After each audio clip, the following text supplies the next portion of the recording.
তোমাদের পুত্র আত্মীয় স্বজন সবার চাইতে আমাকে বেশি ভালো না বাসবে ততক্ষণ তোমরা ইমানদার হতে পারবে না। তো আগে আপনাকে ইমানদার হতে হবে, মোমেন হতে হবে। মোমেনদের জন্য নামাজ, বেঈমানদের জন্য নয়। মোমেনদের জন্য রোজা, মুনাফিকদের জন্য নয়। তো আল্লাহ পাক এই যে ইসলামের যে বেড়াটা দিয়েছেন এইগুলো ইমানদারদের জন্য দিয়েছেন। মোমেন যারা তাদের জন্য দিয়েছেন, যারা বেঈমান, যারা মুনাফিক তাদের জন্য নয়। তো যে কারণে রসুল পাকের জামানাতে আপনারা জানেন আল্লাহর রসুল একটা মসজিদকে ঘুরিয়ে দিয়েছিলেন, কারণ ওটা মুনাফিকরা তৈরি করেছিল। আল্লাহর রসুল পাকের হাদিস পাক আছে আখেরি জামানাতে মানুষদের মধ্যে এত নামাজের বহর বাড়বে, মসজিদগুলো কানায় কানায় পূর্ণ হয়ে যাবে, কিন্তু একটা লোকেরও ঈমান থাকবে না। আপনি লক্ষ্য করে দেখবেন যে আমি যে নামাজ পড়তে যাচ্ছি আমি হালাল খাচ্ছি তো, আমি যে নামাজ পড়তে যাচ্ছি আমি সুদ খাচ্ছি না তো, আমি অন্যের হক মেরে খাচ্ছি না তো, আমি মিথ্যে কথা বলছি না তো। আল্লাহ পাক কোরআন পাকে বলছেন যে আস-সালাতু মিরাজুল মুমিনিন, নামাজ হচ্ছে মুমিনদের মিরাজ স্বরূপ। যে নামাজ খারাপ জিনিস থেকে বাঁচাতে পারে না ওই রকম নামাজ আল্লাহ পাক চান না। তো যে কারণে নামাজ, রোজা, হজ, যাকাত এগুলো হচ্ছে ইমানদারদের জন্য। আমি কলমা পড়লাম মুখে, অন্তরে আমার বিশ্বাস নেই, সেই বিশ্বাস আমার মধ্যে আছে কিনা আপনি নিজেকেই প্রশ্ন করুন যে আল্লাহ রসুলকে আমি প্রায়োরিটি দিচ্ছি তো সব জায়গাতে। আল্লাহ রসুল বলছেন যেখানে তোমার সন্তান সন্ততি, তোমার স্ত্রী, পরিবার পরিজন, তোমার ধন সম্পদ অপেক্ষা যতক্ষণ না আমাকে বেশি ভালোবাসছো ততক্ষণ তোমরা ইমানদার হতে পারবে না। বিগত চাঁদ পাকে আল্লাহ রসুলের ফাতিহা দুয়াজদাম বাড়ি শরীফ পেরিয়ে গেল। আপনারা বুকে হাত দিয়ে বলুন, আমি আমার রসুলের জন্য, আমি আমার নবীর জন্য নবী দিবসটা পালন করলাম তো? আমার নবীর শানে, আমার নবীর জন্য আমি টাকা পয়সা খরচা করতে পারলাম তো? যদি না পারেন তবে আপনি জানবেন আপনার মধ্যে মুনাফিকি লক্ষণ আছে, আপনার মধ্যে বেঈমানি আছে। কারণ আমরা কি করছি, আমাদের ছেলে মেয়ে তাদের যখন জন্মদিন পালন করছি তার জন্য কয়েক হাজার টাকা আমি খরচা করে দিচ্ছি, অথচ যখন রসুল পাকের জন্মদিবস পালিত হচ্ছে, যে জন্মদিবসটা স্বয়ং জিবরিল আমিন আলাইহিস সালাম পাক সমস্ত সাহাবীরা পালন করেছেন, আর আমরা সেই জন্মদিন পালন করতে গিয়ে আমার পরিবারের মধ্যে আমার ছেলে মেয়ের জন্মদিন পালন করছি, আর রসুল পাকের জন্মদিন পালন করতে গেলে তখন আমরা ফতোয়া বের করছি যে আল্লাহ রসুলের জন্মদিন পালন ইসলামের নাউযুবিল্লাহ মিন যালিক। আল্লাহ পাক এই বেঈমান মুনাফিকদের কাছ থেকে আমাদের হেফাজত করুন। তো আল্লাহ পাক জিবরিল আমিনকে দিয়ে নবী পাকের জন্মদিন পালন করিয়েছেন। তো যে কারণে আপনি যদি জানেন যে আমি নবী দিবস পালন করতে পারছি না, আপনার ঈমান মজবুত নেই, আপনি মুমিন নন। তো এই যে বড় পীর সাহেবের ওরস পাক ফাতিহা ইয়াজদাহাম পালিত হচ্ছে 11 শরীফ, ইনি ইসলামকে পৃথিবীর বুকে প্রতিষ্ঠা করেছেন। যখন ইসলাম একেবারে শুয়ে পড়েছিল, নেতিয়ে পড়েছিল, তখন আল্লাহ পাক শাহান সাহেব বাগদাদ পিরানে পীর দস্তগীর রওশন জমিন আব্দুল কাদের জিলানী আল হাসান আল হুসাইনি আলাইহিস সালাতু ওয়াসসালাম পাককে দুনিয়াতে পাঠিয়েছিলেন। তো আল্লাহ পাক ওনাকে মহিউদ্দিন নাম দিলেন, ধর্মের প্রাণদানকারী। এত মর্তবা আল্লাহ পাক ইনাকে দিয়েছিলেন, এত মর্যাদা আল্লাহ পাক ইনাকে দিয়েছেন, এত ক্ষমতা, এত পাওয়ার হুজুর গাউস পাককে আল্লাহ পাক দিয়েছেন যে আপনারা যদি ইনার চর্চা করেন, ইনাকে যদি ধরে থাকেন, কাল কিয়ামতের মাঠে আপনার কোনো ভয় ডর লাগবে না। কুরআন পাকে আল্লাহ পাক আমাদেরকে যে কথা আপনাদেরকে বলছিলাম বারবার, কেন সূরা ফাতিহাকে আল্লাহ পাক রিপিট করতে বলছেন, আসলে সূরা ফাতিহার মধ্যেই আল্লাহ পাক আসল ঈমানটাকে ঢুকিয়ে দিয়েছেন। এত বড় বড় মাওলানা মুফতি স্টেজ আলো করে তারা ওয়াজ করছেন, মানুষকে তারা বিভ্রান্ত করে দিচ্ছেন, আসল ইসলামের সহজ সরল পথ থেকে মানুষকে বিভ্রান্ত করে দিচ্ছেন।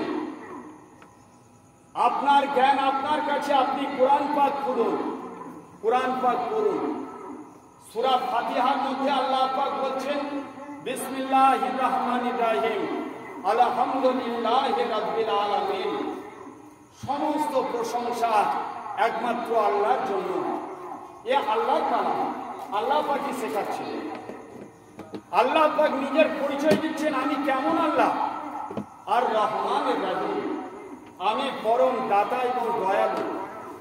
আল্লাহ পাককে আপনি ডাকুন চাই না ডাকুন, আল্লাহ পাক আমাদেরকে রিজিক দিচ্ছেন, আল্লাহ পাক আমাদের শ্বাস প্রশ্বাস চালাচ্ছেন, আল্লাহ পাক আমাদেরকে বাঁচিয়ে রেখেছেন। তো যে কারণে উনি নিজের পরিচয় দিচ্ছেন রহমান এবং রহিম, দাতা এবং দয়ালু। আর আল্লাহ পাক বলছেন আমি শেষ বিচার দিনের প্রভু, আল্লাহ পাক বিচার করবেন আমাদের।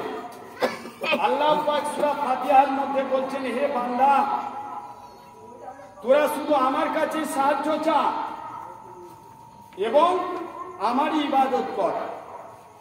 সূরা ফাতিহার মানে বলছি আপনাদের কাছে, প্রত্যেকের বাড়িতে কোরআন পাক আছে, খুলে দেখুন। তারপরে আল্লাহ পাক বলছেন, বান্দা এবার তুমি সিরাতাল মুস্তাকিমের পথে যাও। কেন আল্লাহ পাক তো বলতে পারতেন নামাজ পড়, রোজা রাখ, হজ কর, যাকাত দে, কলমা পড়, ওটাই হচ্ছে সিরাতাল মুস্তাকিম। তা তো আল্লাহ পাক সূরা ফাতিহাতে বলছেন না। আল্লাহ পাক সূরা ফাতিহা, প্রত্যেকের বাড়িতে কোরআন পাক আছে, কোরআন পাক খুলে দেখুন। ওই মাওলানা মুফতিদের বিভ্রান্তিকর কথা শুনে নিজের ঈমানকে বেচে বিক্রি করে দেবেন না। নিজেদের ঈমান নিজেদের কাছে বাঁচান। আল্লাহ পাক কোরআন পাকে বলছেন, আপনি ওই মাওলানা মুফতিদের কথা শুনবেন না আল্লাহর কোরআনের কথা শুনবেন। কোরআন পাক হচ্ছে আমাদের সংবিধান। দুনিয়ার সমস্ত মানুষ যদি এক কথা বলে আর আল্লাহর কোরআন যেটা বলবে, ঈমান হচ্ছে আমাদের আল্লাহর কোরআনকে ধরতে হবে, দুনিয়ার মানুষের কথা শোনা যাবে না। তা আল্লাহর কোরআন বলছে, ইহদিনা সিরাতাল মুস্তাকিম সিরাতাল লাযিনা আন'আমতা আলাইহিম। আল্লাহ পাক বলছেন, ওগো বান্দা তুমি বলো, ওগো আল্লাহ, ইহদিনা সিরাতাল মুস্তাকিম সিরাতাল লাযিনা আন'আমতা আলাইহিম। ওগো আল্লাহ, আমাকে ওই সহজ সরল পথে চালিত করুন যাদেরকে আপনি ইনাম দিয়েছেন, যাদেরকে আপনি বকশিশ দিয়েছেন, যাদেরকে আপনি পুরস্কৃত করেছেন। আল্লাহ গো, আপনি তাদের পথে চালিত করুন। কেন আল্লাহ তো ওই কোরআন পাকে বললেন না? সূরা ফাতিহার মধ্যে তো আল্লাহ পাক বললেন না, বান্দা তুই নামাজের মধ্যে আছিস, তুই তো সিরাতাল মুস্তাকিমের পথে আছিস। আল্লাহ পাক বলছেন না, এটা সিরাতাল মুস্তাকিম নয়। নামাজ, রোজা, কলেমা, হজ, যাকাত এগুলো হচ্ছে শরীয়তের বেড়া। আমি যে ইসলামে ঢুকেছি, এই ইসলামকে চেনার জন্য কলেমা, ইসলামকে চেনার জন্য নামাজ, ইসলামকে চেনার জন্য রোজা, ইসলামকে চেনার জন্য হজ, ইসলামকে চেনার জন্য যাকাত। আর ঈমান হচ্ছে নিজের কাছে। আল্লাহ পাক কাদের সাথে থাকতে বললেন ইহদিনা সিরাতাল মুস্তাকিম। এ আমার কথা নয়, এ কোরআন পাকের কথা। কোরআন পাকে আল্লাহ পাক বলছেন, ওগো আল্লাহ আমাদেরকে ওই পথে চালিত করুন যাদেরকে আপনি ইনাম দিয়েছেন, যাদেরকে আপনি বকশিশ দিয়েছেন, যাদেরকে আপনি পুরস্কার দিয়েছেন। তারা কারা? আর কোরআন পাকে আল্লাহ পাক সমস্ত মুমিনরা জানেন এই আয়াত পাকগুলো। কোরআন পাকে আল্লাহ পাক বলছেন তারা কারা না, যাদের প্রতি আল্লাহ পাক সূরা ফাতিহাতে চলতে বললেন তারা নবীন, সিদ্দিকিন, শহীদ, নবীগণ, সিদ্দিকগণ, সত্যবাদীগণ, আর হচ্ছেন শহীদগণ, আর আউলিয়ায়ে বুজুর্গানে দ্বীন যারা আছেন ইনারাই হচ্ছেন সিরাতাল মুস্তাকিম। বলুন সুবহানাল্লাহ। এ আমার গল্প কথা বলছি না, এ আল্লাহর কোরআনের কথা বলছি। এবং মানা না মানা আপনার ব্যাপার, আপনার ঈমান আপনার কাছে। কিন্তু আমাদের এই পয়গামগুলো, কোরআনের কথাগুলো আপনাদের কাছে পৌঁছে দেওয়ার দায়িত্ব প্রত্যেকটা মানুষের। তো এরপর আপনি মানবেন কি না মানবেন, আপনি মুনাফিক হবেন কি বেঈমান হবেন কি ঈমানদার হবেন, সেটা আপনার কাছে। কিন্তু আল্লাহ পাক বলছেন যে যারা আউলিয়ায়ে বুজুর্গানে দ্বীন, যারা নবী পয়গম্বর আছেন, যারা সিদ্দিক আছেন, যারা শহীদ আছেন, তাদের সাথে থাকতে বলছেন। এরপর আপনি নিজেকে আপনি এরপর প্রশ্ন করুন, আমি নবীদের সাথে আছি তো? আমাদের নবী মুহাম্মদুর রাসূলুল্লাহর শানে আমি নবী দিবস পালন করছি তো? উনার শানে আমি দরুদ পড়ছি তো? উনার জন্য আমি কিয়াম পাক করছি তো? উনার জন্য আমি মিলাদ মাহফিল করছি তো? যদি না করি তাহলে নবীর সাথে থাকা হলো না। যে যার সাথে থাকে, যে যাকে ভালোবাসে, তার সাথে তো তার টাচ থাকবে, তার সাথে তো সম্পর্ক থাকবে। তা আপনি নিজেকেই প্রশ্ন করুন যে আল্লাহ যে ইনাদের সাথে থাকার কথা বলছেন, তো আমি কি আল্লাহর নবীর ওই, এটা তো শরীয়তের বেড়া। নামাজ পড়লাম মানে আল্লাহর রসুল নামাজ পড়েছেন, এটা শরীয়তের আমরা পড়ছি, অতএব আল্লাহর নবীর কাছে থাকলাম। আল্লাহ তো তার সূরা ফাতিহাতে বললেন না? সূরা ফাতিহাতে আল্লাহ পাক বললেন সিরাতাল মুস্তাকিম, সহজ সরল পথ ওইটা, যাদেরকে আমি ইনাম দিয়েছি, যাদেরকে বকশিশ দিয়েছি, যাদেরকে পুরস্কার দিয়েছি, তোমরা তাদের সাথে থাকো। তো ইনারা হচ্ছেন, তাহলে নবীর সাথে আপনি যদি না থাকেন, আপনার বিচার আপনার কাছে। আল্লাহ পাক সিদ্দিকদের সাথে থাকতে বলেন, সত্যবাদী, মহা সত্যবাদী হচ্ছেন শেরে খোদা হায়দারে কাররার হযরত আলী আলাইহিস সালাম পাক হচ্ছেন সিদ্দিকে আকবর। উনি হচ্ছেন মহা সত্যবাদী। কারণ আল্লাহর রসুল যখন দুনিয়াতে ইসলামের পয়গাম নিয়ে এলেন, তখন প্রথম যিনি ইসলাম গ্রহণ করেছিলেন পুরুষদের মধ্যে, তিনি হচ্ছেন শেরে খোদা হায়দারে কাররার হযরত আলী আলাইহিস সালাম পাক। উনি প্রথম শাহাদতের সাক্ষ্য দিয়েছিলেন। উনি প্রথম আল্লাহর রসুল যখন বললেন যে আল্লাহ এক, তো হযরত আলী আলাইহিস সালাম পাক বললেন বারহাত কথা আপনি বলেছেন। আর মুহাম্মাদুর রাসূলুল্লাহ হযরত আলী আলাইহিস সালাম বললেন বারহাক আপনি আল্লাহর প্রেরিত রসুল আছেন, আপনি আল্লাহর প্রেরিত প্রতিনিধি আছেন। প্রথম যিনি এইটা মুখে বলেছিলেন এবং অন্তরে বিশ্বাস করেছিলেন, তিনি হচ্ছেন শেরে খোদা হায়দারে কাররার হযরত আলী আলাইহিস সালাম পাক। কিন্তু দেখবেন কিছু বাজারি কিতাবে লেখা আছে যে সিদ্দিকে আকবর হচ্ছেন হযরত আবু বকর সিদ্দিক রাদিয়াল্লাহু তাআলা আনহু। না, কারণ হযরত আবু বকর, হযরত উসমান, হযরত উমর রাদিয়াল্লাহু তাআলা আনহুগণ, ইনারা প্রথম জীবনের প্রত্যেকেই ইনারা মূর্তি পুজো করতেন। সকলে ইনারা মূর্তি পূজক ছিলেন। পরে তওবা করে ইনারা ইসলামের মধ্যে দাখিল হয়েছিলেন। আর জীবনে কোনোদিন মূর্তি পুজো যারা করেননি, তিনি হচ্ছেন রসুল পাক জীবনে কখনো মূর্তি পুজো তিনি করেননি। তিনি হচ্ছেন হযরত আলী আলাইহিস সালাম পাক। তো যে কারণে ওই বাজার চলতি কিতাবগুলোতে দেখবেন মৌলবীরা পড়ে ওয়াজ করে সিদ্দিক আকবর হচ্ছেন হযরত আবু বকর সিদ্দিক রাদিয়াল্লাহু তাআলা আনহু। না না না, কারণ উনারা প্রথম জীবনে ইনারা হচ্ছেন যে শিরকের সাথে যুক্ত ছিলেন, ইনারা মূর্তি পূজক ছিলেন। পরে ইনারা তওবা করে ইসলামে দাখিল হয়েছিলেন এবং আল্লাহর রাসূলকে সহচর হিসাবে, সাহাবী হিসাবে জীবন কাটিয়েছেন। তো মহা সত্যবাদী, তাহলে আপনি নিজেকে জিজ্ঞেস করুন, হযরত আলীর সাথে আমি আছি তো? তারপরে আল্লাহ পাক কুরআন পাকে বললেন যে তোমরা শহীদদের সাথে থাকো। আপনি নিজেকে প্রশ্ন করুন, যখন শহীদ, আল্লাহ পাক কুরআন পাকে আপনাদের সামনে একটাও কুরআন পাকের বাইরে কথা বলা হচ্ছে না।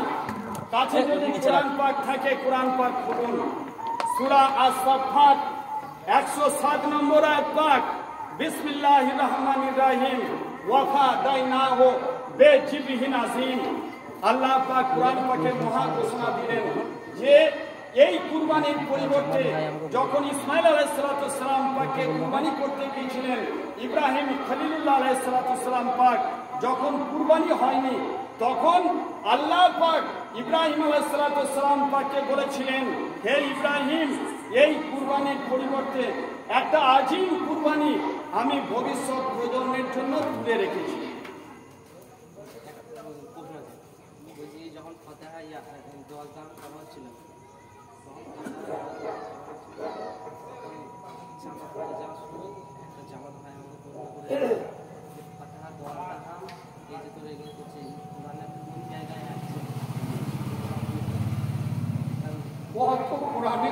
কোরআনই পড়ে না তো, সবগুলো তো কোরআনের কথাই বলছি ভাই। তারা যদি না খুঁজে পায় আসুক না, যে কোনো জায়গায়, আমরা তো এলাকাতেই আছি। যারা ওই রকম মন গড়া কথা বললে তো হবে না। কোরআনে কোথায় নেই সেটা আগে বলবেন, দেখান তো যে কোরআনে কোথায় নবী দিবস পালন করতে হবে না, কোথায় লেখা আছে, আয়াত পাক আল্লাহ পাক কোথায় দিয়েছে। আর ইনাদের কথা আল্লাহ পাক কুরআন পাকে ছত্রে ছত্রে বলেছিলেন। শহীদদের কথা আল্লাহ পাক বললেন, তাদের সাথে আল্লাহ পাক থাকার কথা বলছেন, কুরআন পাকের কথা বলছেন। তো কুরআন পাক শহীদদের সাথে থাকার কথা বললেন, আপনি কি মুহররমে হাই হোসেন করতে পারছেন? যদি পারেন তাহলে জানবেন শহীদদের সাথে আছেন, আর যদি না পারেন তাহলে জানবেন হয় আমি বেঈমান বা মুনাফিকের মধ্যে আছি। এ আমি বলছি না, আল্লাহর কুরআন বলছে। অনেকেই বলে না কুরআনে আছে নাকি যে শোক প্রকাশ করতে হবে।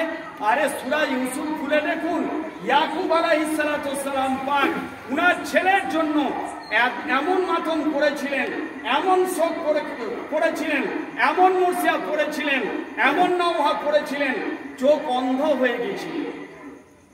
এ কোরআনে আছে।